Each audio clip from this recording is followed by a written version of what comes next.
Bismillahirrahmanirrahim. A'udzu billahi minasyaitonir rajim. Bismillahirrahmanirrahim. Fakana akibatahuma annahuma fin nari khalidaini fiha wa dzalika jazaa'uz zalimin. Ya ayyuhalladzina amanu taqullaha wal tanzur nafsum ma qaddamat lighad wattaqullaha innallaha khabirum bima ta'malun. Wala takunu kalladzina nasullaha fa'ansahum anfusahum ulaika humul fasikun. La yastawi ashabun nari wa ashabul jannati humul faizun. Law anzalna hadzal qur'ana ala jabalin la ra'aitahu khashi'an mutasaddian min khasyatillah. Wa tilkal amthalu nadribuha lin-nasi la'allahum yatafakkarun. Huwallahu alladzi la ilaha illahu alimul ghaibi wasyahadah huwar rahmanur rahim. Huwallahu alladzi la ilaha illahu al-malikul quddusus salamul mu'minul muhaiminul azizul jabbarul mutakabbir. Subhanallahi amma yushrikun. Huwallahul khaliqul bari'ul musawwiru lahul asma'ul husna. Yusabbihu lahu ma fis samawati wal ard wa huwal azizul hakim. Shadaqallahul azim. Assalamualaikum warahmatullahi wabarakatuh. Alhamdulillah, assalatu wassalamu ala rasulillah. Amma ba'du. Puji syukur marilah kita panjatkan kepada Allah subhanahu wa ta'ala, Rabbul alamin, Rabb semesta alam, yang senantiasa terus memberikan kepada kita limpahan nikmatnya, limpahan karunia-Nya. Di antara nikmat dan karunia yang Allah Subhanahu wa taala berikan kepada kita, Allah masih pertemukan kita dengan bulan Ramadan. Dan Allah juga masih memberikan kepada kita nikmat sehat, nikmat waktu luang, yang dimana kata Nabi Muhammad SAW, banyak manusia yang lalai terhadap dua nikmat tersebut. Nikmat apa itu? Nabi Muhammad SAW bersabda, ni'matani maghbunun katsirun minan nas as-sihhah wal faragh. Dua nikmat kata Nabi Muhammad SAW yang manusia lalai terhadapnya, yaitu nikmat sehat dan waktu luang. Maka mari jangan sampai kita lalai terhadap dua nikmat tersebut. Mari kita gunakan dua nikmat tersebut untuk selalu mentaati Allah Subhanahu wa ta'ala.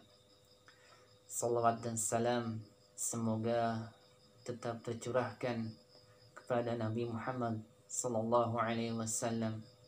Mudah-mudahan kita semua termasuk umatnya Nabi Muhammad sallallahu alaihi wasallam yang bisa minum di telaganya Nabi Muhammad sallallahu alaihi wasallam. Amin Amin ya rabbal alamin. Di pertemuan kali ini kita akan membahas tentang kemuliaan Al-Quran.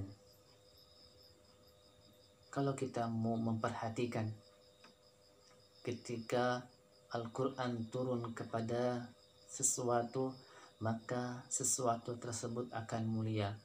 Atau Al-Quran diberikan kepada seseorang, maka seseorang tersebut akan mulia. Sebagai contoh, Malaikat Jibril menjadi malaikat yang mulia karena beliau, Malaikat Jibril, ditugaskan oleh Allah Subhanahu wa Ta'ala sebagai penyampai wahyu, terkhusus Al-Quranul Karim. Contoh lain, Nabi Muhammad SAW menjadi manusia termulia karena Al-Quran turun kepada beliau. Ramadan, bulan suci Ramadan menjadi mulia karena Allah Subhanahu wa Ta'ala menurunkan Al-Quran di bulan tersebut.